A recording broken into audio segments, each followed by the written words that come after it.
host Stephen Semanas and the NRP candidates as they amplify your voice.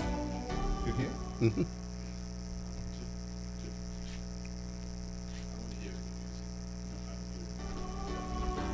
Your voice with the NRP. This and every Monday, 8:30 to 10 p.m. Join host Stephen Semanas and the NRP candidates as they amplify your voice. Good evening. I'm Stevenson Manners, host of Your Voice. It's Monday, February 16th, and with me for the next 90 minutes, St. Thomas Bigman, Rohan Isles. February 16th is a very special day. We'll tell you a bit about that later. But first, Rohan, welcome here again. Thanks, Steve. Good night. Good night to you, and good night to our regular listeners. Good night to those who are joining us for the first time. Welcome to Your Voice with the NRP. Of course, good night to the wonderful folks of Nevis 5, Quaddock Road to Barnesgate to Westbury, Cotton Ground, Jessops. Of course, the Old Hospital Road, Newcott, Jones Estate, all those areas that make up the constituency, the wonderful constituency of Nevis 5. A wonderful evening to you, and thank you so much for joining us. As part of the, the greetings, I want to extend best wishes for birthdays and anniversaries for those who are celebrating, and to all those who had significant milestones. We celebrate with you as well. To Sylvester Pemberton, the mayor of Cotton Ground. Mayor of Cotton Ground, who would have copped another Employee of the Month for Heart of House at the Four Seasons. We want congratulations to you and to all the other winners there as well. But of course, Sylvester is one of ours, and we continue to try our best to promote success stories. And so, congratulations to him as well. For those who are having a difficult time, and with those who mourn, our condolences are with you. And we encourage you to keep pressing on, continue to go through, hoping that at the other end of things, it will be better for you. And so, our thoughts and our prayers are with you. And again, congratulations to those who are celebrating, Steve. It's been a good day. Yes, as I've mentioned, February 16th is a very important day personally, very dear to my heart. It's the birthday of my late sister, who departed in April of 2024. She was one of the staunchest supporters of this show, living in Toronto, Canada, and she'd call me the next morning to talk about the show, things I might have said or should have said, and I know that she is listening from her heavenly perch. Also celebrating on February 16th is the late Alfonso Bridgewater of St. Kitts. Of course, a multi-sport athlete, brilliant sports administrator, and the president of for a very long time, the St. Kitts and Nevis Olympic Committee. So they share a birthday, and they departed this life 10 days apart. As a matter of fact, I attended Alfonso's funeral on St. Kitts on a Friday, and by the Tuesday, my sister had gone. So two very special people. Alfonso was one of those persons who always encouraged me to write. He came to my uncle, Lois Elliott's 99th birthday celebration at the Pond Hill Community Center, and we had a chat. And all that time he was suffering, he was ill, but he did his best to encourage me to document and to write. And so I know he will be thrilled to know that I am in the process of writing my third book, Stories of the Diaspora, which will be launched on Independence Day later this year. So those two very special people. And on another note, February 16th, we will remember, 11 years ago, is when Team Unity administration came into being after the next election. At the top of the hour, we're going to be looking at electoral processes and all of that. where you've going to reflect on lessons we can learn from the Barbados experience, which just went by last Wednesday. And of course, there are people already positioning themselves for an election anticipated will be held in St. Kitts Nevis this year. And we're already hearing talks about new dispensations, which people would want to bring on before that election. And I think there are important lessons to be learned from the last unity experience, which of course came to an unfortunate end. I think also in our opening moments, we must reach out to the Brown family of Camps. Yesterday they lost the Venerable Franklin Brown, after whom the community center at Camps is named. He lived a very long life, I think it was 97, and he had a very storied life. He was for a long time the oldest known survivor of the Christina disaster, survived with his son Roger, but that was not the only disaster in which he was involved. Almost 20 years before that, he was coming from St. Kitts. That time, the transportation were lighters, those boats which use the wind to get them moving. And there was an accident between Lady Nisbet, owned by Martin Nisbet of Bricklin, and another boat, Enterprise, owned by a Charlestown business person called Mr. Pimento. And those two boats collided. Nobody lost their lives, but we have had boating disasters many times between St. Kitts Nevis, and Franklin Brown had his full complement of disasters, yet he lived a very long and fruitful life. We want to remember in particular a Dark Brown, who has appeared on this show on several occasions, giving the youth perspective of now. Of course, he's part of the backroom West Indies staff at the T20 World Cup in India, Sri Lanka. And I know he'd be listening in, so our hearts go out to you and your teammates. And say to the team and to Darren Sammy, we're with them. 3 wins out of 3 wins. It's beginning to feel like 2016 all over again.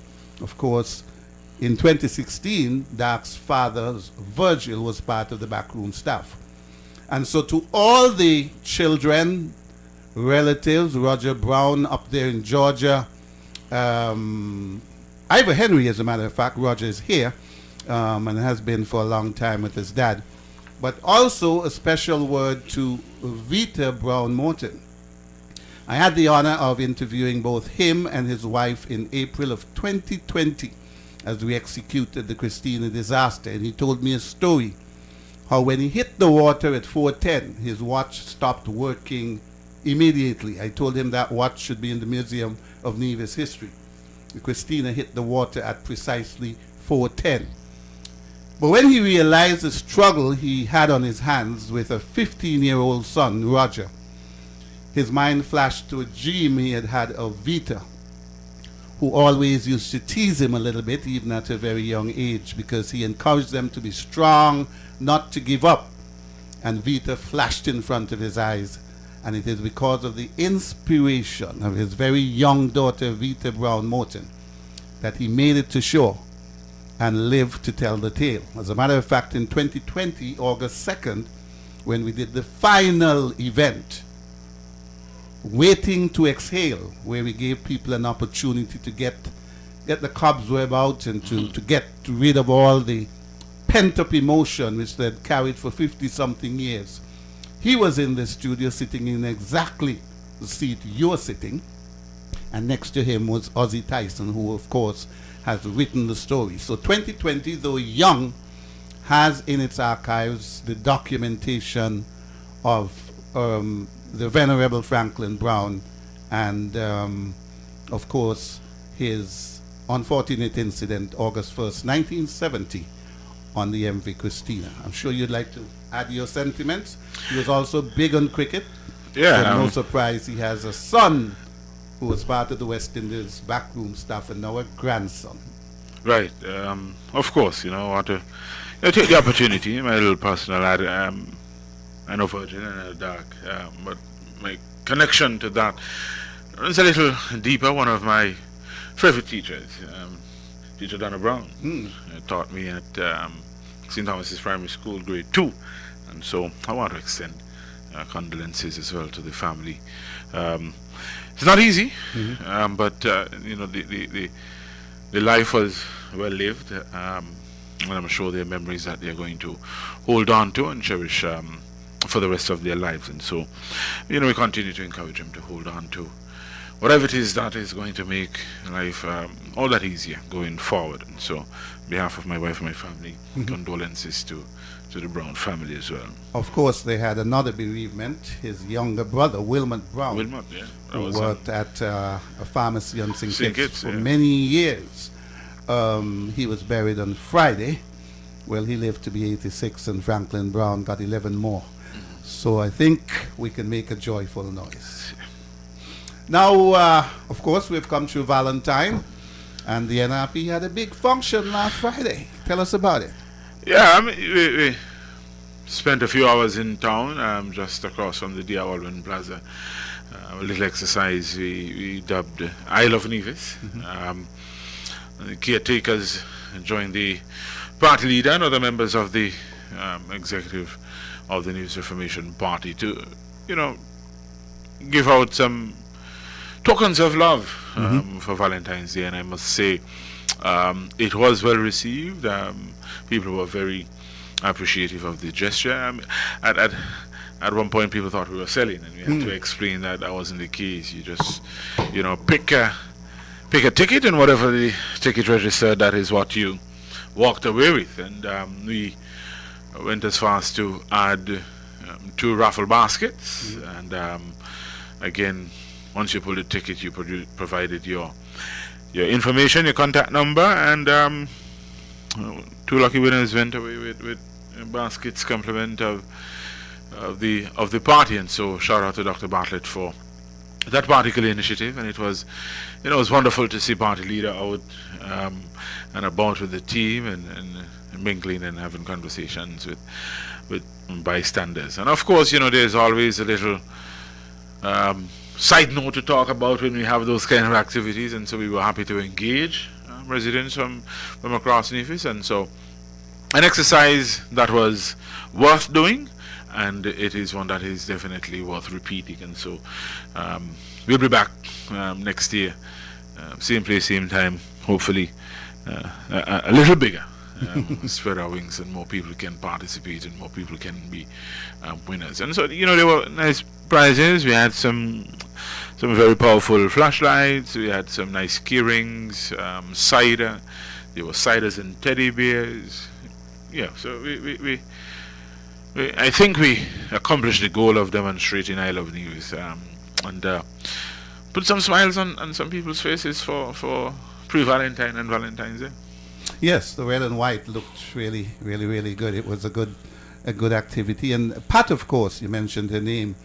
She has always made the point that the NRP doesn't have the treasury at its disposal.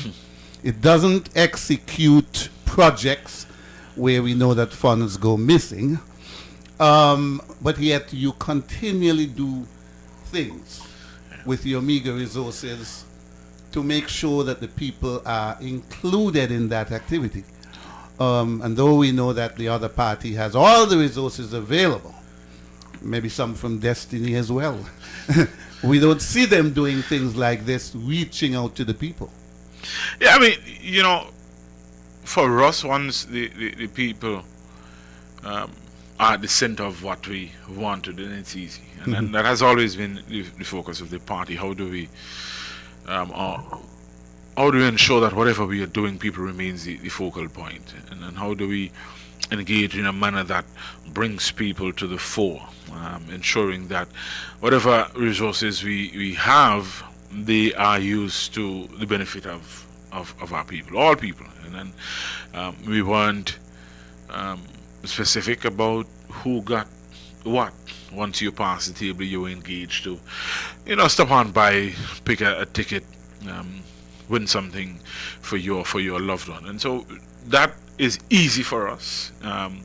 And one of the things that I am proud of is that the team has quite a bit of creative energy and a lot of creative minds, and so it is easy for us with a willing heart to put on or to execute certain activities, knowing who is ultimately going to benefit from it. And so we went out in our red shirts as part of the recognition of the Valentine's weekend, and we did what we wanted to do, and that was following on the heels of what we did over Christmas. And as you said, there's no bounty of financial resources at our disposal, but it is that goodwill, that gesture that we have, that desire to always seek to lift up our people. And interestingly enough, sometimes we think, boy, maybe token might be a little too small, or may not be what people are looking for, and then you see the turnout, and then you realize that most times it is that kind thought that leads the action that really brings the kind of results you're looking for. And so that is something we definitely will continue to do, government or not, because we believe truly that our little bit is helping to elevate the lives of our people. Yeah, and I know that Carleen Lawrence called in to tell me on Thursday to explain the outcome of the Valentine cruise, which was set for yesterday.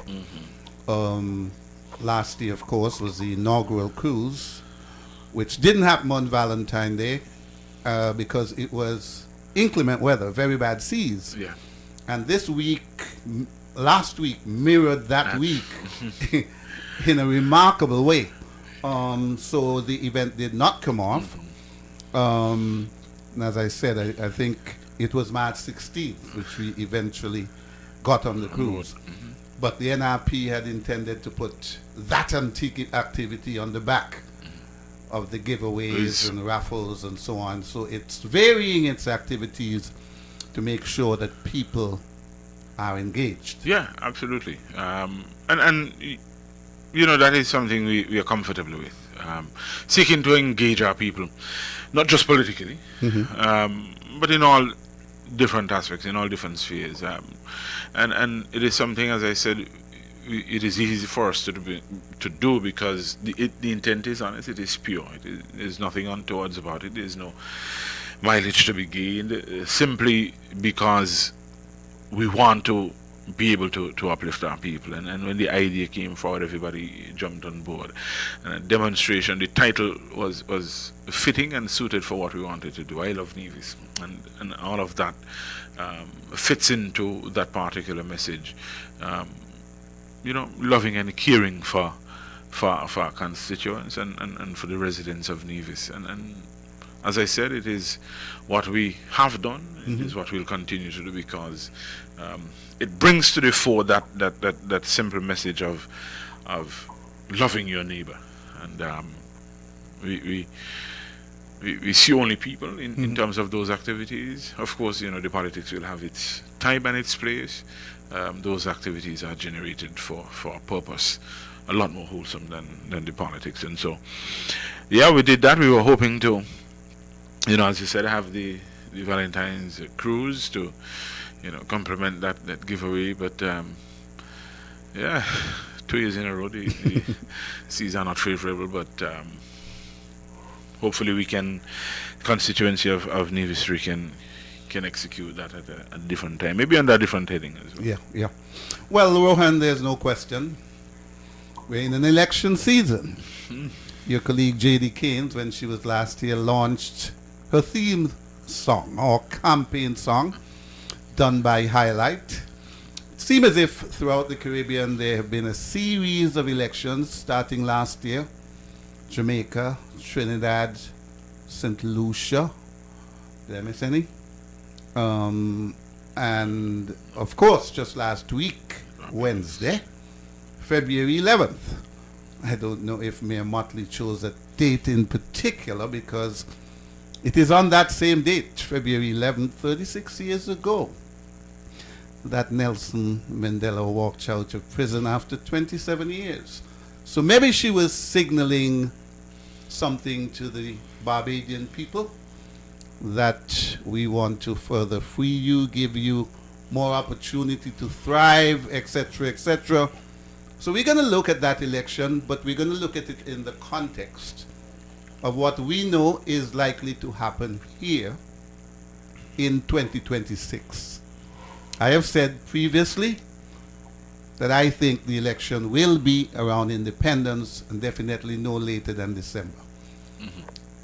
Any other idea that the Prime Minister may have will send a signal that he's not comfortable. As a matter of fact, Gaston Brown, Roosevelt's carrot, December 6, 2022. And now Mayor Motley called the 2022 election and the 2026 election before she had reached the 4-year marker. The federal government reaches that on August 4th, which is 6 months away. So we are on election watch. What have you been doing? I know that the supervisor of elections came to us in January. He spoke about the breach at the Electoral office. And he also spoke about the voters list, which at the end of January was available. I know you would have perused those. Give us some feedback, what has been happening from Camp Rowan Isles. Yeah, I mean, we did get the master list that was produced for January. And I mean, we had conversations too, interestingly, about that same particular issue you raised when the supervisor of elections came to us as to the quote-unquote breach of the Electoral office, and to say nothing was taken. And undoubtedly some questions relating to, that particular issue. I mean, I think from what I understand, he mentioned that there were a number of breaches in terms of what, and nothing was taken. What was supposed to be taken is Well, I think he said specifically that the electoral list was not tampered with. not tampered with. I don't know what you can. I mean, I don't know what that is supposed to mean. When you look currently at the electoral list, what else are we going to do to it? Because the current electoral list requires some serious work. I mean, when we sat to look at and have discussions about the current list, of course you go to the list and you go back to whatever you would have had prior to that, and a number of things come to the fore. You look at the number of dead persons on the list and the processes that are involved with the removing of the dead persons on the list, and right away certain things pop out of you see how in instances people who support the NRP are almost instantaneously removed from the electoral list, and you have people who support the other party who would have been dead for a number of years is still on the electoral list. And we go back and forth with what is the process. Is it that they are working backwards in terms of trying to remove those individuals? Are they removing those who are most recent because they know that they have passed on? What for me is important is understanding what the processes are. What model of operation is the Electoral Office using in the removal of dead persons from the voters list? Because I don't see the difficulty though. Because I have understood how people have gone to the Electoral Office to share that XY has passed away, and there seems to be a myriad of questions to prove that the individual has passed away, and I don't see how that particular activity is so difficult, because when you pass away, there, just as when you come into this world, there is a certificate to indicate such. So there has to be birth certificates and there are death certificates to prove that a person has passed. So I am, for the most part, trying to understand is the burden of proof on me or anybody else who has gone in to shade that a person has passed? Or is it really an incumbent responsibility of the administration of the electoral office to ensure that a voters list is actually fair and that it represents the people who are properly and duly registered to vote in an election? And so that is one of the issues that we continue to contend with, and we're looking at the voters list under the premise of an election being free and fair. Then you move along and you get to the objection phase, and of course you're looking for people who do not reside in the district they say they're residing. That is under the main premise of the exercise. And of course you make no illusions as to why the exercise is critical to us as caretakers and candidates. And you do that hoping that the process to fairly execute these challenges would be done so in a fair manner. And again, we go back to what we are seeing happening. I can recall, and maybe you can help me if I stray here, that when the election case that was brought against us, I think it was after the 2013 election, that one of the decisions by the justice was that the objection letters had to be delivered by bailiff. And from conversations with bailiff, one particular bailiff, we've been made to understand that that doesn't happen anymore. And it seems as if they have gone back to delivering by post, which is part and parcel of what caused the issue in the first place, because people are saying they did not get they didn't get any notice.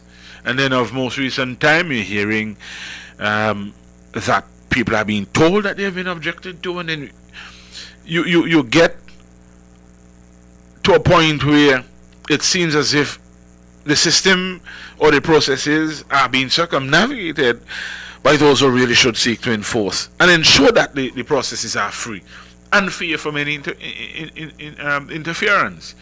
Another thing, Steve, that people must understand, it doesn't seem to be a standard set of operating rules or procedures across Nevis when it comes to objections.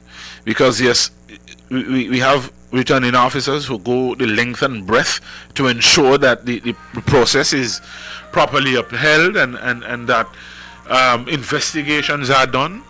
And then we have, in other instances, where Let's try and take this call. Good evening, caller. Weigh in on the discussion, please. President, good night to the listening public. Yes, and raise your voice, please. Raise your voice. Good night to you in the studio. Yeah, good night to you. I'm nearly 100 years old. And since me born, me hear them argue over this electoral process and this electoral list. Now the question I go ask us as a people, are we going forward or are we going backward? That's all we want to know. Today we still argue over the electoral list. Here we go say to us as a people, if we don't get involved in this thing and make these things happen, make them change the electoral list, make them bring electoral reform, it's not going to happen. Because we want to stop in there. Caller. Good night. Caller, you there still? Yes. Yeah. You said you've been around for a long, long time, and we are talking about electoral lists and all of that. Do you realize that it is people who are in opposition who talk about it?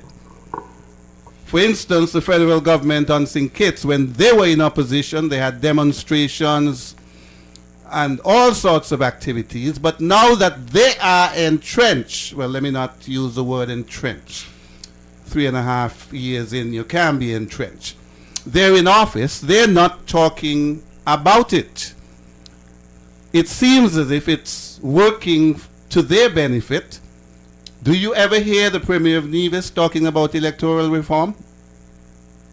he would never talk about it No. because it benefit him. Mm-hmm. But hear this, what happened to us? They're benefiting, you know. Mm-hmm. Poor people benefiting, are we benefiting? We benefiting? What happened to us? What do you What think? happened to us as a people? What do you think should happen? I mean, what I think should happen. Well, to We effect need to change. unite. Huh? We need to unite. Mm-hmm. We need to run away with the blue, the green, the pink, the white, the purple, and unite. Hmm. I'm getting rid of these guys. Mm-hmm. Mm-hmm. Mm-hmm. That's what we need to do. Okay. Good night. Good night. Good night. All right. We'll get back to you, Rohan.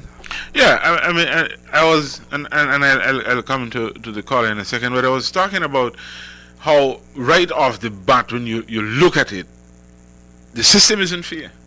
It isn't fair. It isn't fair. And if the system isn't fair, then you have an issue. You have a problem. And when I talk about the system being fair, we want to ensure that the system is fair for everybody. Mm-hmm. Do you understand?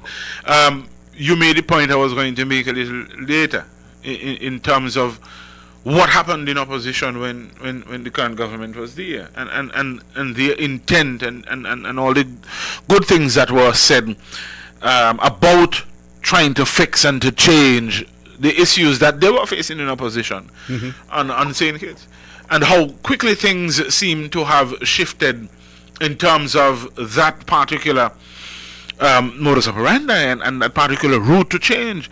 As if you have a basket with 12 apples and 6 good and 6 bad, what happens to the basket? The entire thing spoils, because the 6 good can't outlast the 6 spoiled ones. How is it that one can think that if they remedy a problem on St. Kitts, will leave a problem on Nevis, that fixes the system? The entire thing, we are talking about an electoral system that governs and you know, under which elections on both islands are held. So you can't be saying it is good and well in St. Kitts, so that is good enough. That cannot be the case. I shouldn't have one particular set of operating rules or standard operating procedures for the district of Nevis 5, and then my colleague in number 2 and in number 1 have different rules for the operations of the objection hearings. That cannot be the case. Let's take this caller. Caller, welcome to Your Voice with the NRP. Good evening to the panel. Good evening to the gentleman there. Rohan. Good night. Yeah. Manners. I'm calling from Fountain. I don't call too very often, but when I call to make my point. Since the death of Hobson, God bless his soul, I have not seen a list in Fountain. Since Hobson's death, I was trying to say to people, I don't complain about the list now, because I hope my name is still on the list. But sometimes I like to go through the list to know who people be and what the list is for. Now the gentleman from St. Kitts and the Electoral, he says 2 lists must appear in the community. And as I said before, I have not seen a list. Now, when Hobson was alive. Is that Carlisle Hobson? Yes. He passed away in 2014. That's 12 years ago. Since 12 years, I have not seen a list in Fountain. Carlisle Hobson used to bring a list by the shop, by Hillcrest, by Mother Shop. And then he used to put one on the church. He used to put one up by Elfrida Cornelius Business Complex. And I think he used to put one by Vicky Shop. So 4 lists used to be in Fountain, and I could attest to that. Since he died, I have not seen a list in Fountain. No one has brought a list to the shop. I used to complain. I don't complain anymore about that, because I realize it's like I support and vote for NRP. This is only me.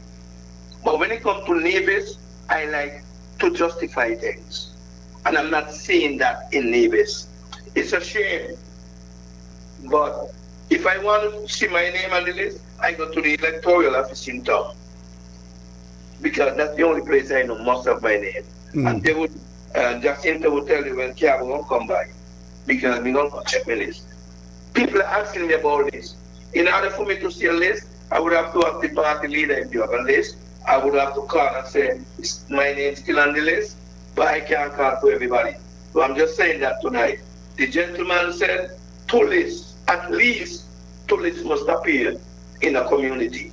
I have not seen one up to now. I don't know where they carry the other list. I have not seen one.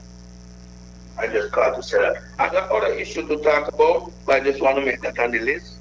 And thank you. Yes, thank you very much. Well, I think there should be some statements coming up from the supervisor of elections, not only on what has transpired, what has happened since the lists were posted, but also an update is due on the breach. He said that the white collar crime unit was engaged. We should be getting updates on that, and I hope one of the journalists asks the questions of the Prime Minister tomorrow when he comes on his round table at 1:30. He has a lot on his plate, but electoral issues are very important. Now, you talked about processes. There was a caller last week from St. James who said he has perused the list and somebody died, I think he said 11 years ago. They're still on the list, but somebody who died 2 years ago, they're off the list. And he related that to them being from different political parties. Now, how does it work? We're talking processes because we mentioned at the top of the show that the Venerable Franklin Brown has passed. Is a family expected to bring in a death certificate to the electoral office? It's a small community. We're going to hear his announcement 10 times on the radio. Or is the electoral officers supposed to go where there is a registrar office, so we have registered deaths and births, to ferret out that information to clean up the list? And the other side of that, your party leader in a post this morning said these lists should be scrapped and we should start afresh. I mean, and that is, well, I can go back to the first one, and that is what my contention is. What are the processes?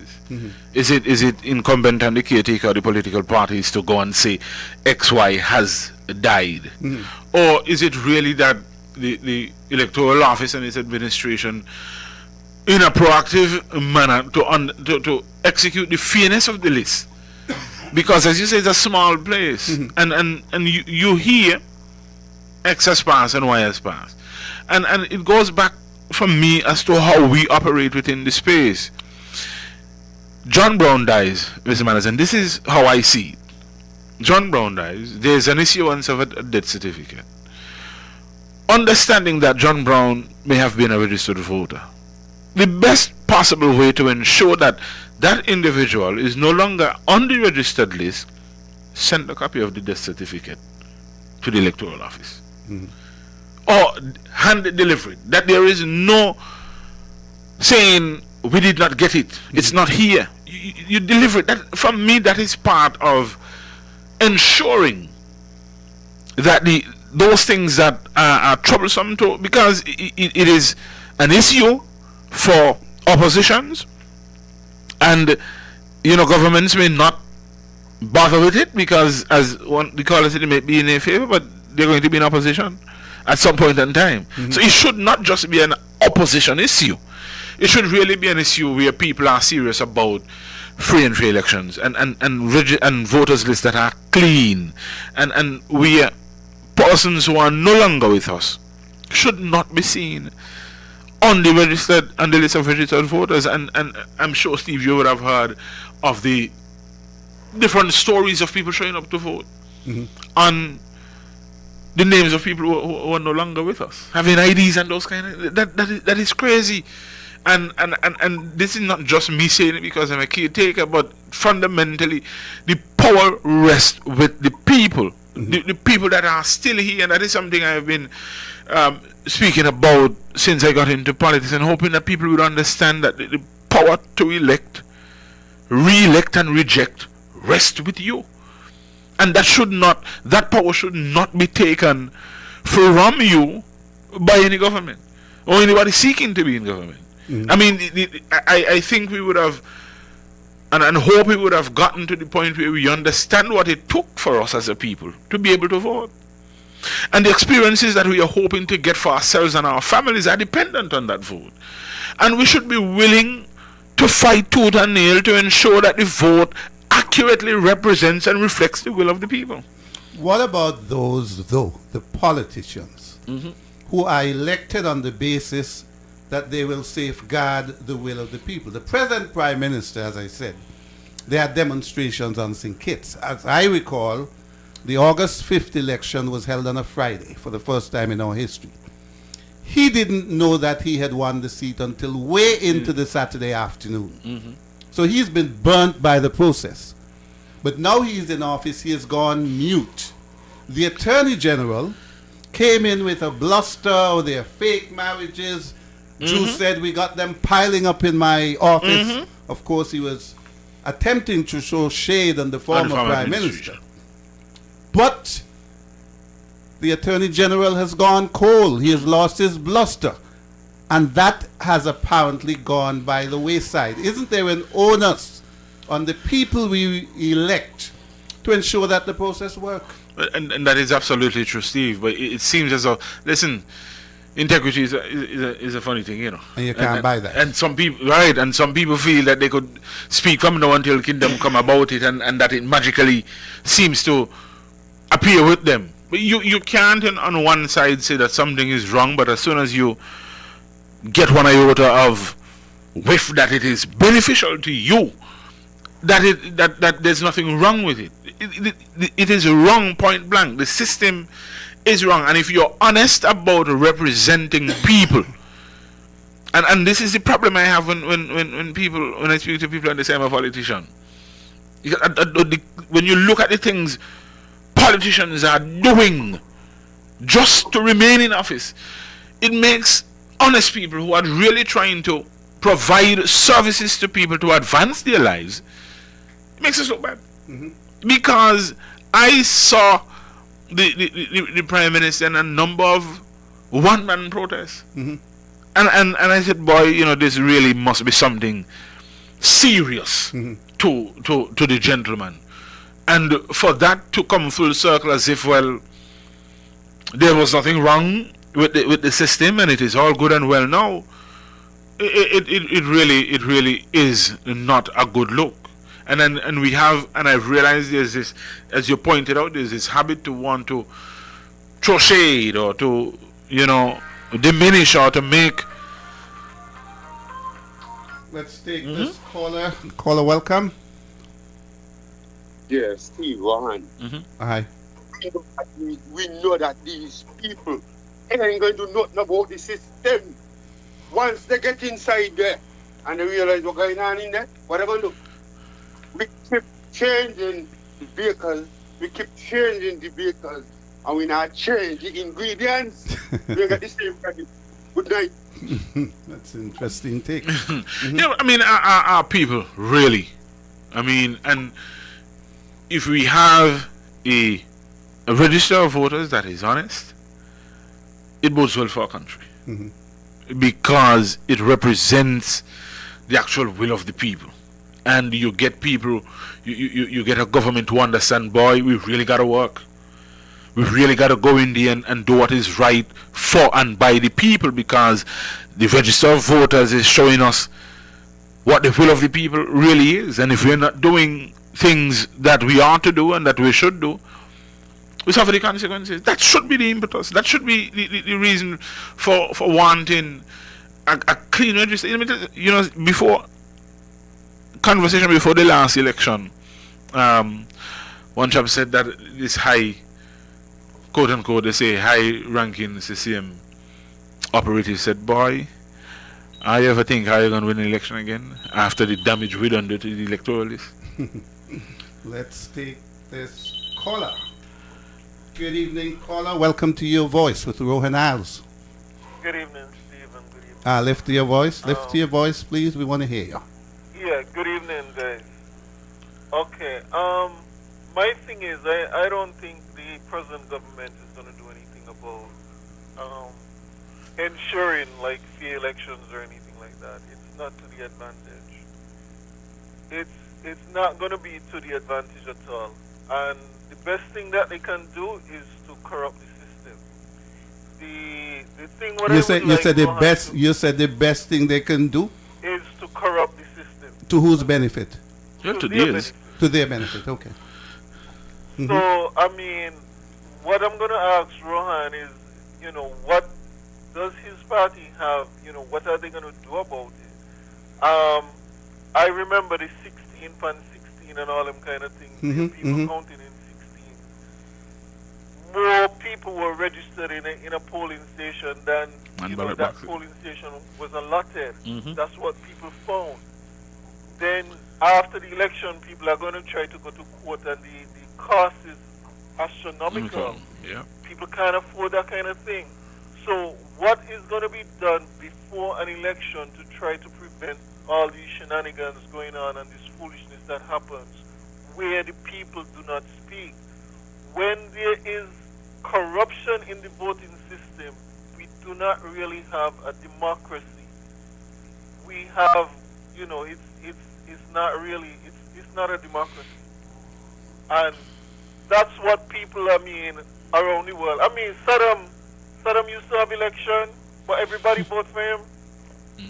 And what I'm trying to tell you guys is that, if they corrupt the system to the point where they win the election because of unfair practices and corruption, we don't have a democracy. And we continue to say, oh, we live in a democratic country and whatever, it's not so.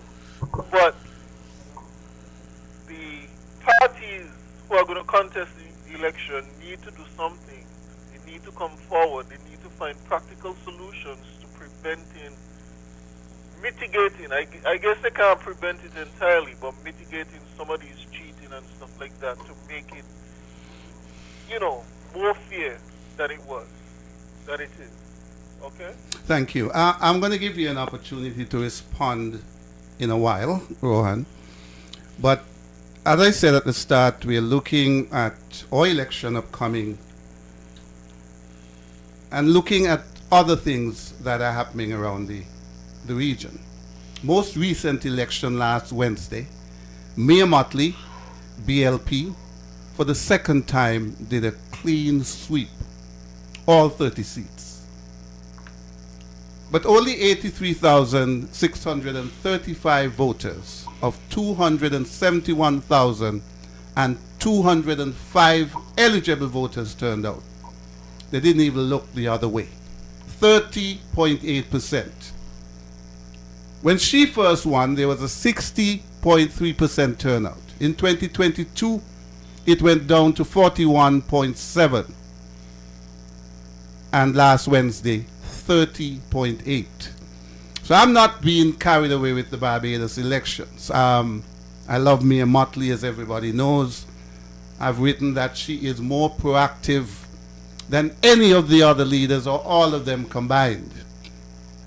The caller asks, what should we do? In Dominica, December 6, 2022, people took up, well, since then, machetes and all of that and took to the street. Parliament had to be barricaded. I'm not advocating violence by any means. But in Roosevelt Skerritt's last election, and he's been in office since 2004, 32% of the people turned out. The first time in Dominica's history that they dipped below 50%. And that has been a trend. Jamaica had about 39% of the people turning out. People have turned off from the electoral process. Now, I followed the Barbados election very clearly, very closely, and I listened to the swearing in of the cabinet today. Let's hear what Mayor Motley had to say there.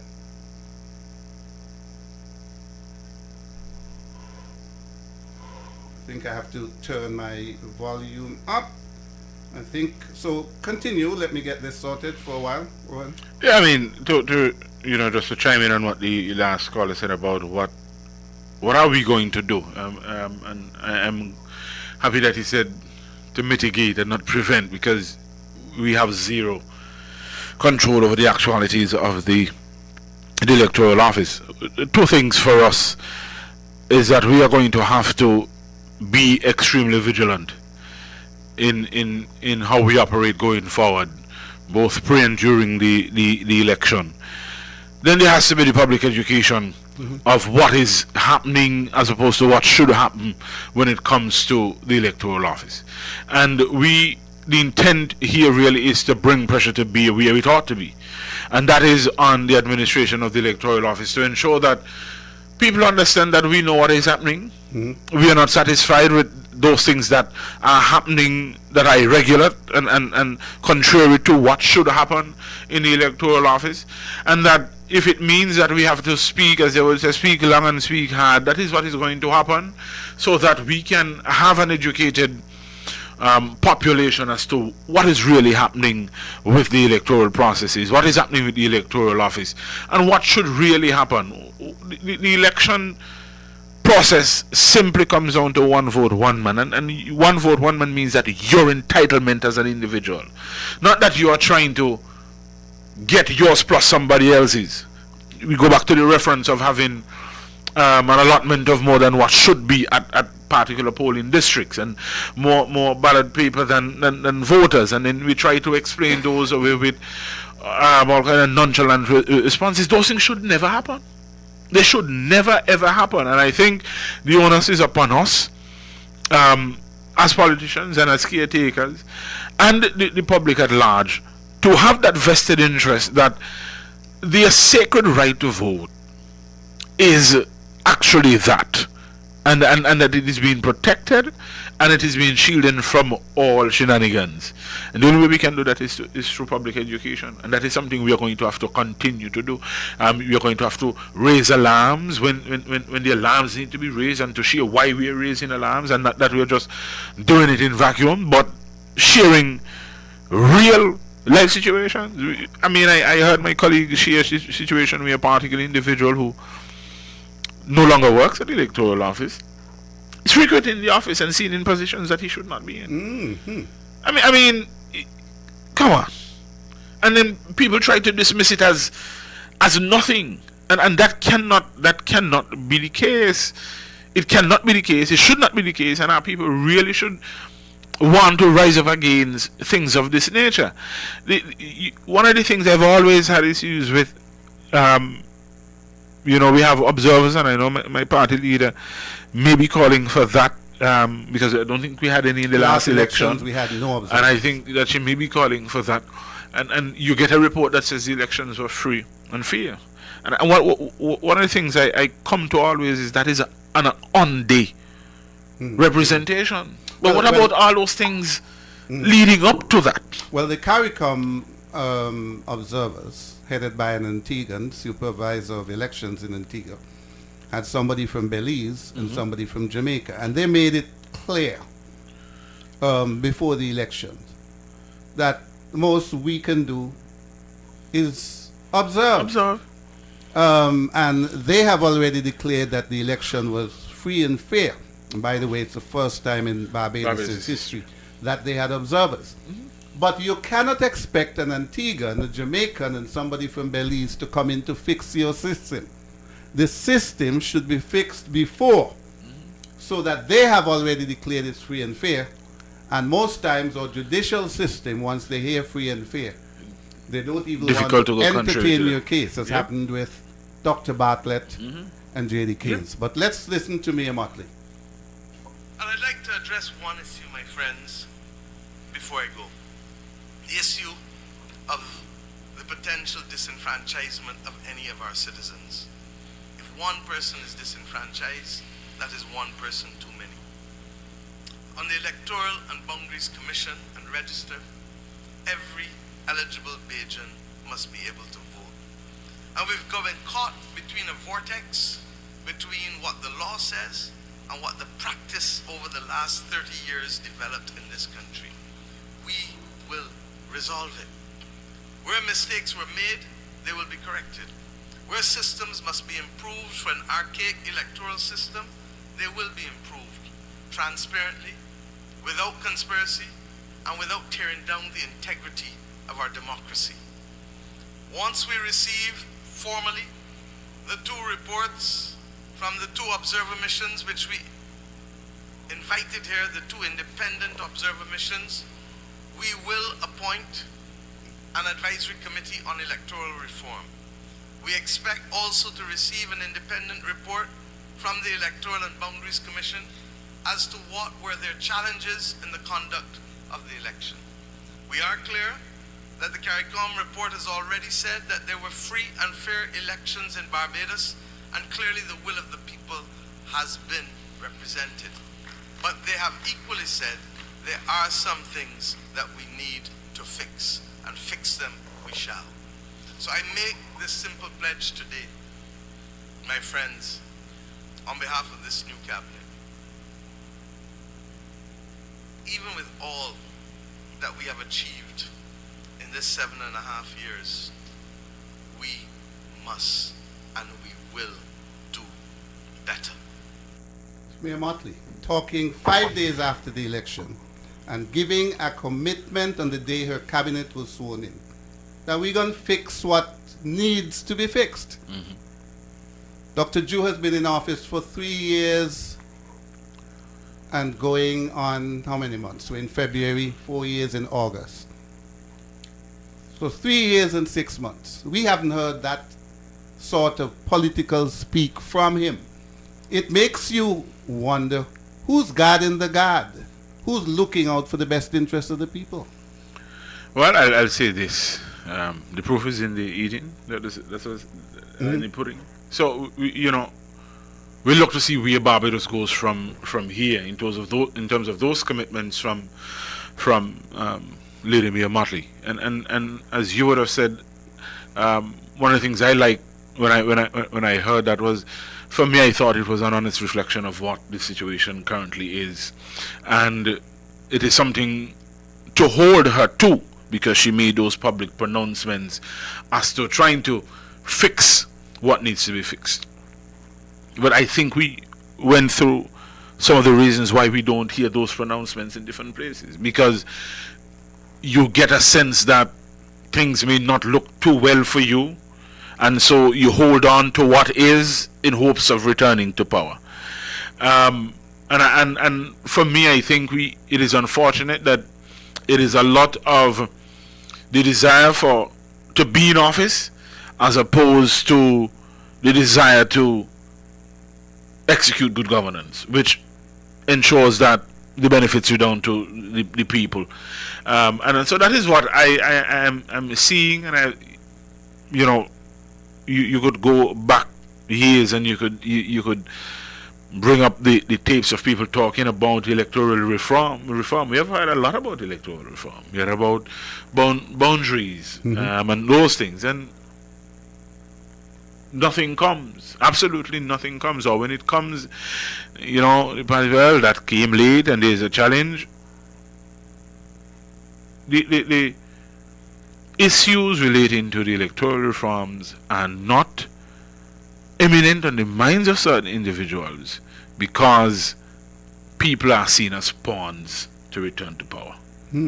It is not for me, your intent should be to govern and to govern understanding what the good governance model asks you to do. Yeah, but who talks more than the federal government about good governance agenda? And notice I said, and to govern according to how the good governance model asks you to do. Because it's one thing to say it.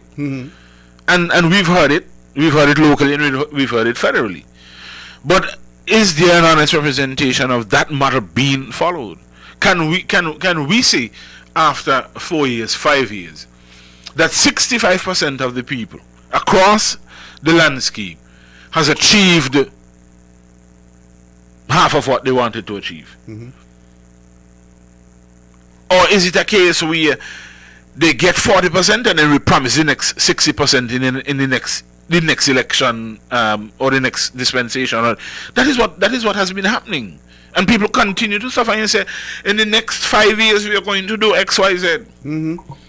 And then the next 5 years come and we say, we have done so and so, but in the next 5 years we are going to. I mean, and that is honestly what happens. Taking the people for a ride. Yeah, that is honestly what happens. No. It's like the playbook is written. Listen, just keep saying in the next 5 years. Spoon feed them. Give them a little piece here, tantalize them, and keep dragging them down the road. That is how we got to the point of people saying that NRP was doing too much.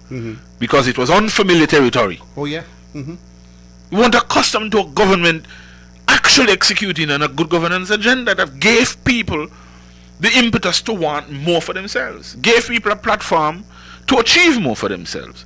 And that is what government should do. If we are true about the good governance agenda, then we are seeking, we set a bar. Listen, every individual should be able to meet 60% of what they want through us as a government.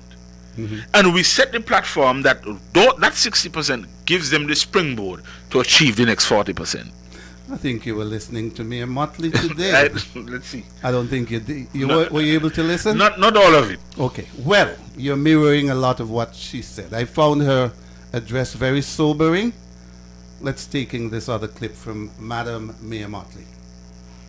We will listen longer, and the parish speaks that we had will continue. We will explain more clearly, and that is why the standing committees in Parliament will not only focus on legislation, but must now focus on giving Bajans a voice on major issues that may not be the subject of legislation, but for which there ought to be a mechanism beyond the call-in program for genuinely getting the views of the nation. We will move faster, and we will continue to hold ourselves to account. Because this third term, as we all know, will be judged by friends, not by promises, but by proof. Not by promises, but by proof. In 2022, I use the cricketing metaphor as I'm wont to do, that we were about to take fresh guard. Today, I put it more simply, much more simply. The pitch has settled.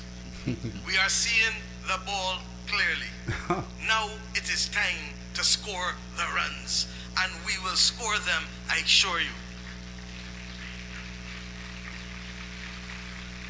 It is time to reap the harvest.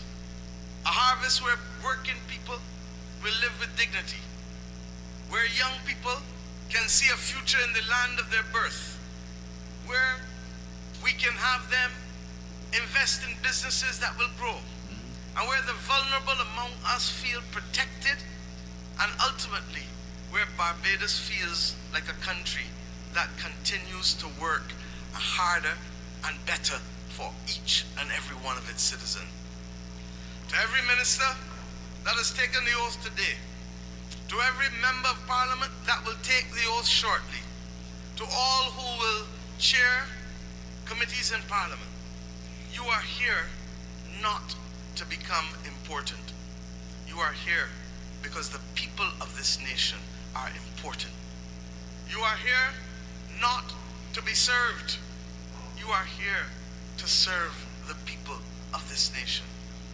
You are not here simply to win arguments. You are here to solve the problems and the country and of the people of this nation. And yes, to the people of Barbados, I say, hold us accountable. Hold us accountable. Speak your truth respectfully. Step up to the plate and play your part, as I've asked you over and over, because your nation needs you. Today, I want you to recall that the highest office in this nation is in fact the office of citizen. I want you to recall that without your partnership as citizen, with us as government, and by government I mean both the political and public service, we will not be able to bind together in common purpose for this nation. Ron Isles, what jumped out at you? A few things there. For me personally, you know, if people can recall me speaking that the underlying factors, and I hope people recognize that she highlighted the underlying factors: young people. We say poor people here, but the less fortunate. Those two particular categories are critical to development of any nation, and the fact that she, no surprise to me, because I think she understands very well where the country's future is. That is something I for me personally, I feel good about, because that is something I normally speak about, and to hear learned leader like Mayor Motley bring that out, as you said, 5 days after an election, no grandeur of promises and bliss and bluster, but a somber reflection of what needs to be done, and I think that was one, the task of holding us accountable, and she did not just say it in a vacuum. But she went on to share what it meant to hold them accountable. That the nation doesn't go where it needs to go, when it needs to go, and how it needs to go, without the partnership of the people. And critical to that is understanding, and comes back to what, as a party here in Nevis, we are trying to get our people to understand, is that the highest office is that of the citizen. The power resides with you, and that is something I am continually trying to share with our people, and that stood out for me. And then there was this line when she said, "You're not here to be important." And you can ask my wife in my absence. Sometimes I am not too okay with doing certain things, and she was like, "Go ahead, you're a politician." And I would retort and say, "Listen, I don't want to be important. The whole spotlight and this thing, that's not me. I want for our constituents to understand that I am the one who is supposed to be elevating them on pedestals. That whatever it is that I desire to do in that space for them comes from the power they invest in me, and it is my responsibility and our responsibility as caretakers and candidates to bring positive returns on that kind of investment." And I think that is what Mayor was trying to share with the people who are listening to her, that the things that you have said are challenging and difficult. Hold us accountable to resolving those things, so that each of you can live with dignity. I don't think there's anything more powerful than that. No, that clip is pregnant with information that we can all learn from. Here is a leader who's been in office 7.5 years, third term. This CCM administration has been in office since January 22nd, 2013. That's 13 years and 25 days. Mayor Motley won 3 elections, 13-0. Here in Nevis, you get sometimes a dubious 3-2. But yet the politicians come here with a sense of grandeur. So we have heard, for instance, recently, I am elected to serve, to lead, and I'm going to serve. To hell with all the people of Nevis who are not in favor of destiny, etc., etc. I'm going to go like a bull in a china shop and foist it on you. And then the point you made about the importance of citizen, that you are the most important factor in this democracy. Citizen. I have shuddered every time I've heard the Premier use the term, basically saying ignore the noise. That has no role in a democracy where all ideas should contend. People in a democracy listen to the people, because, as we say, the voice of the people is the voice of God. He like to say that too. And then he's anybody who has a contrary view, they're nattering nabobs of negativity. That is arrogant leadership. And you see the point about accountability? The 2 elections in 2022. August, the federal election. December, Premier and his cabinet had no answer to the question of accountability. They have never ever been able to come to terms with that, and that will be a very important issue in the upcoming election or elections. Government holding themselves accountable. And Mayor Motley didn't shy away from it. Tell her cabinet members, you don't come here with no grandeur and think you come here to stand on a pedestal and act as if you're emperors and kings. And so I thought that was pregnant, and I thought that I would share it with you.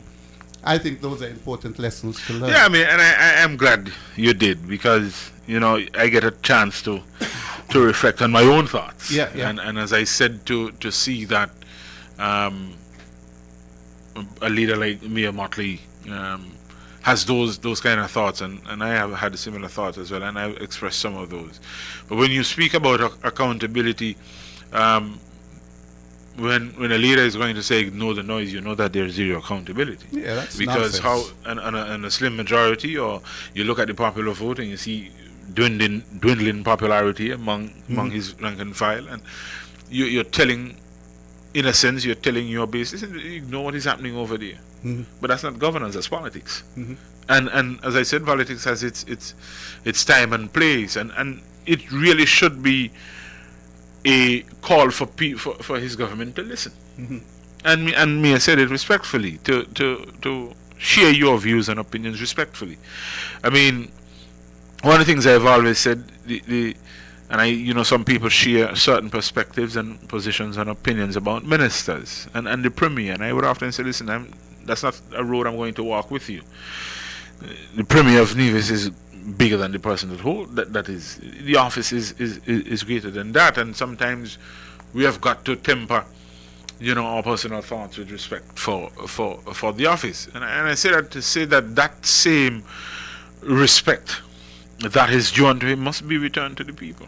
It has to be. Your thing can't be to ignore the noise, as if to say that what is coming from the opposition or what is coming from dissenting views and opinions is irrelevant to where you want to go. I mean, if you take time, you may find some of the criticisms loaded with things that can push your agenda, but you're not doing that, and so that is the problem we face, and that is why they could not have any response to the accountability question. And that is going to be a challenge for them, because they still don't operate on the premise that they are to be accountable, and a lot of it goes through Well, I'll give you two classic examples. People of Nevis and the people of St. Kitts Nevis is still waiting to see the World Bank report 1 year after both leaders said that they have it. The Premier of Nevis came on January 27th to tell us that on December 23rd, he forwarded Destiny to the Prime Minister. Nobody in Nevis know what's in it other than he and his cabinet.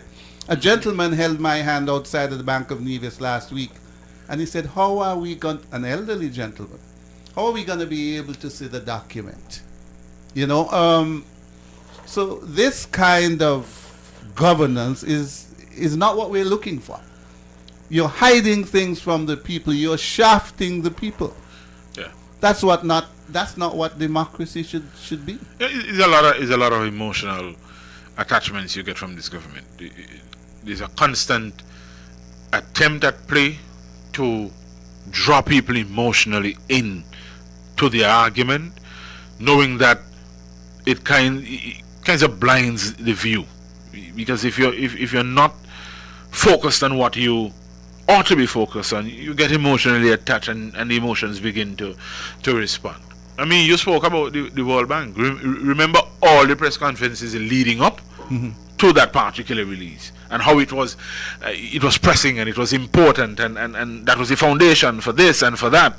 And then it came, and all of a sudden it wasn't his report to release. And all we know is that Nevis gets 47% less than it was getting before. And nobody decides that the people ought to know what conversations were had with the individuals who came from the World Bank, what were the proposals of the NIA, what were the proposals of the federal government, and where did it all come to a crossroad, and what did the World Bank say? And I suspect we have some ideas as to what is in there. I think we would have had discussions about that in terms of the federal government is paying for all of these things under the federal tab, that has to be taken away. I mean, the gentleman said he's not a rocket scientist.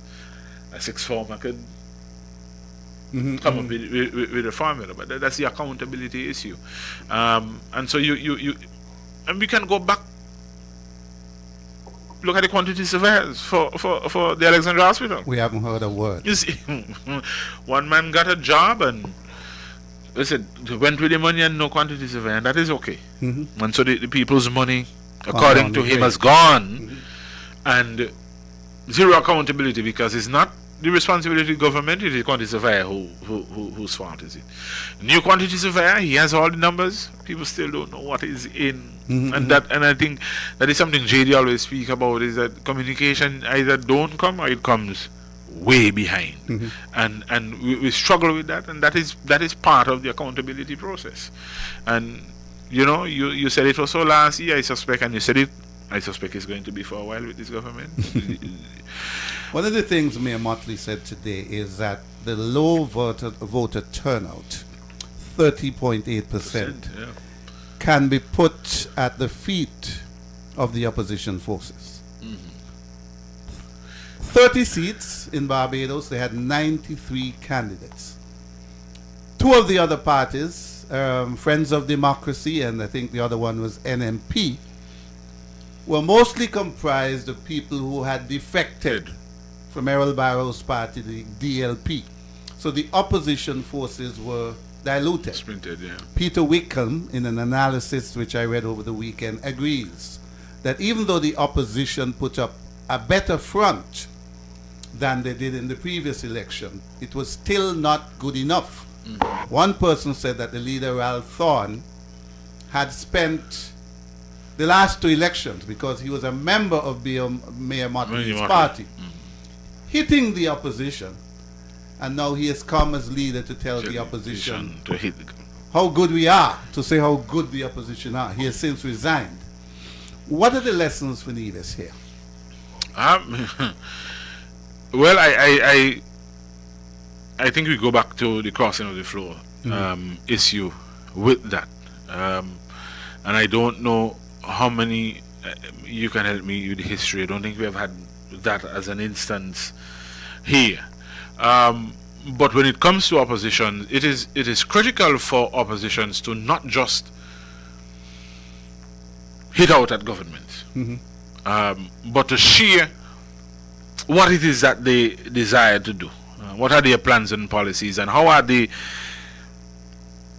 on paper, more effective than what is currently in the political space. And sometimes it's, you know, people say, well, don't share all your ideas because government may steal them. And sometimes my response is, listen, if the good intent, the goodwill, and the heart isn't at the center of these projects, no government can issue it. Because you can go and steal the idea, but you don't have what the individual had when he or she put pen to paper and came up with those particular ideas. And so governments must engage, oppositions must engage on what is it they want to do for the people, and how best to do that. By listening. And I have changed, and a model I picked up from in Trinidad, part of what Peter Wickham's assessment was as well, is something they refer to as intentional campaigning or intentional listening. And that is to give respect to constituents in terms of time. And so you know, we have in the past, we have house to house, and you try to get through as many houses as you can. What we are doing differently now is to listen a lot more. And that has helped me immensely in terms of what are my ideas and what are my plans, because what I do must represent the constituents of Nevis 5. And I believe that is important for opposition in terms of getting a solid footing and an understanding of what your constituents are looking for a basis for that life with integrity Mayor Motley spoke about. It just doesn't fall out of the sky. It comes back to, as she said, that partnership, and the partnership is listening and understanding. And I saw positions for me here in Nevis, NRP, as we continue to, press forward to begin to roll out plans, bits and pieces. One of the criticisms of the DLP was the inability to produce even a simple manifesto of ideas for that particular election. And so I want to say that I know the party leader and I know the party leadership, and we are in that particular space now where we begin to seek to collate from caretakers and representatives what are their, based on their listening tour, what is it that the people are asking for. I mean, for example, in Korokod, one lady said, listen, the area sometimes feels left out of the Nevis 5 conversation. Mm-hmm. You hear a lot about the Jessups and the Cotton Ground. And sometimes you get the Bansgut and the... Is it because it's on the borderline? Borderline? Mm-hmm. A fair argument. And their contention is not any major thing they're looking for. And what the person brought to the fore is a small community group that can engage the community, mm-hmm. see what is required, and then engage representatives to see how that, they can partner with, as Mia said, to bring those things to fruition. And one of the things I know these individuals were passionate about was youth in sports. And basketball was one of those things that came to the fore, and a gentleman there who has given years and years and years and years to basketball, and sometimes his requests as simple as a few drinks here and there to in hosting of tournaments have gone unanswered, and yet the powers that be would show up and have a drink, mm-hmm. and take photo ops, and those are some of the challenges this year. That now brings community development for me into focus. What is it that I can do in terms of plans and policies that allows for or promotes or push or encourage community development groups across Nevis 5? And I'll say, in Jessups there is a strong group there. In Bansgut there is one as well. In Cotton Ground, I know there is one. So the challenge now is the conversation is plans and policies, how do we get the 5 districts, mm-hmm. to have those groups, and not just to have them, because now I look to move upward in that direction. Each district with a community group, and the district with a community council. That brings representation from across the constituency, hearing, and that way I know that when the representatives from Code come, they should have already had their meeting, and so that they are representing the voice of the people in Code, and not me going to Code and say, listen, we are going to repave the roads in Code. Mm-hmm. That is not what they want. And so to come full circle in terms of what oppositions or what we are to do, because we are the opposition in Nevis, and what we are hoping to do and what we are looking to do is to share our plans and policies based on what we would have heard. Of course, there are ideas and thoughts that as individuals we bring with us, but they don't override what the people are asking for. I can't say, listen, I am elected to lead and this is what I want to do, mm-hmm. and so this is what I am going to do. When the voices in the back to the front and to the side are screaming, no, we don't want that. I don't get to say the eyes have it when the eyes don't have it. I don't get to say ignore the noise. Mm-hmm. That isn't governance, and that is not the path I know the NRP is going to take. We are supposed to be the voice of the constituents, and the only way we can do that is to listen. And to do that honestly, we have to listen to all voices, those that support us and those that don't support us. Sometimes your greatest benefit comes from the dissenting voice. It gives you a perspective you may not have considered. And so that is something that I know the party is going to engage on. As I said, I know the party leader, the party leadership, we are already in that space of getting together the things that we would like to do in our constituency in terms of, and for me, most times when I talk about things here, more plans and policies and infrastructure, because I believe the human capital is required to firstly be developed in any effort to match and to properly use the physical infrastructure that we want to give. 1 minute, in fact, just rolled over. 2 minutes and 2 seconds past 10 o'clock. Final question for you. Mayor Motley will be among Caribbean leaders, CARICOM leaders, coming to St. Kitts for the 50th meeting of Caribbean Heads, 24th to the 27th. Should she seek to have a sit down with Prime Minister Terence Drew and tell him you got to get this electoral system fixed? Because as we see around the region, as happened in Barbados, people are tuning out of the electoral process. They're fed up. And so, Dr. Drew, you must get to work because you're next in the queue for a general election.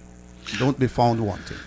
Well, I suspect they're going to have conversations, and I think part of good leadership is the best practices approach, and sharing best practices and appreciating that. You know, some people may say, well, Barbados's situation isn't XYZ, but when you get to the point where we are now, as we would have been talking about, that listening, that partnership, it goes beyond local politics, it's regional politics, and that is part of what CARICOM was established for, to ensure that governments are in sync on certain things. And so, yes, I you know, if I could, I would whisper and may have a conversation on those things. I know we are out, Steve, but if you give me 1 minute, just want to congratulate the St. Thomas's Primary School on an excellent cross-country event today. St. Thomas's was out in their numbers. Caller, we're excellent races today, and as usual, I want to single out my champion athlete, who now holds 2 records at St. Thomas's Primary. Wow. She's the kindergarten record holder, and now she's the grade 6 record holder, having, as I would say, destroyed the old record of 15:05. She ran 13:40 today. And so, congratulations to you, Imani, and look forward to seeing what is next for you. Yes, very good note to end on. Of course, there are some persons from, I think, the Immortals Club who qualified for, was a Hendrickson from Gingerland. Yeah, for hurdles. Hurdles, great. Yeah, so nice. To all the athletes participating in your school sports and making times to go to the Caribbean Games. Kudos to you, caller. Absolutely. We're sorry we couldn't take you, but you've gone past the bewitching hour of 10 o'clock. It's 4 minutes and 50 seconds after. So we're over and out, Rowan Isles. Of course, we got a lot more issues to discuss when you're next here. Absolutely. What's happening on the home front and how is the NRP and St. Thomas's gearing up for what must be an election year. Yep. Good night. Thank you for Good night. joining us. Be back with us next week.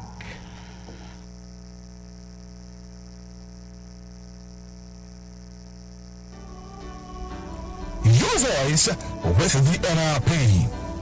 This and every Monday, 8